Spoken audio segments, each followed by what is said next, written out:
Our Daily Bread. September 9th, 2024. Remaining in Jesus. I will build my church.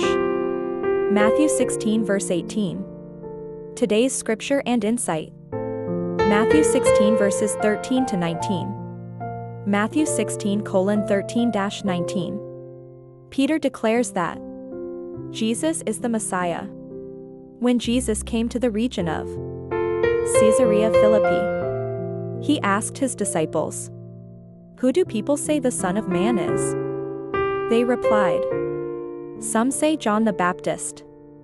Others say Elijah, and still others, Jeremiah or one of the prophets. But what about you?" he asked. "Who do you say I am?" Simon Peter answered, "You are the Messiah, the Son of the living God." Jesus replied, "Blessed are you, Simon son of Jonah.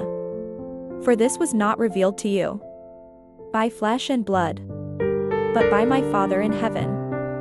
And I tell you that you are Peter, and on this rock I will build my church, and the gates of Hades will not overcome it.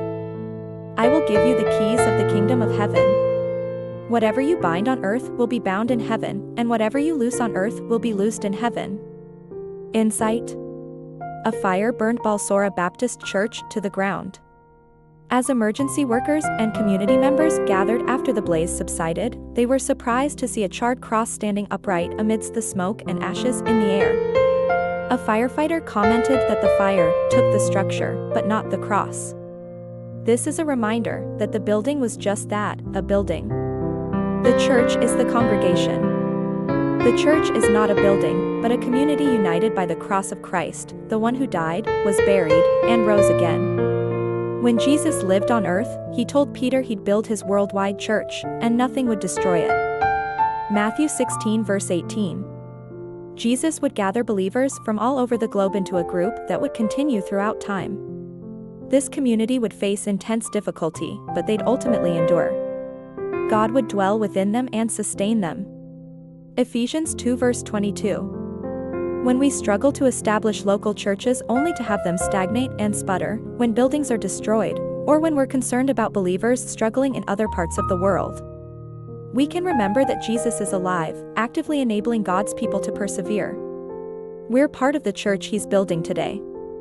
He's with us and for us. His cross remains. Reflect and pray.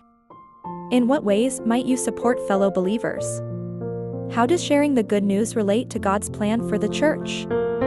Dear God, please strengthen your people everywhere. Fill them with wisdom, protect them, and help them stay faithful to you.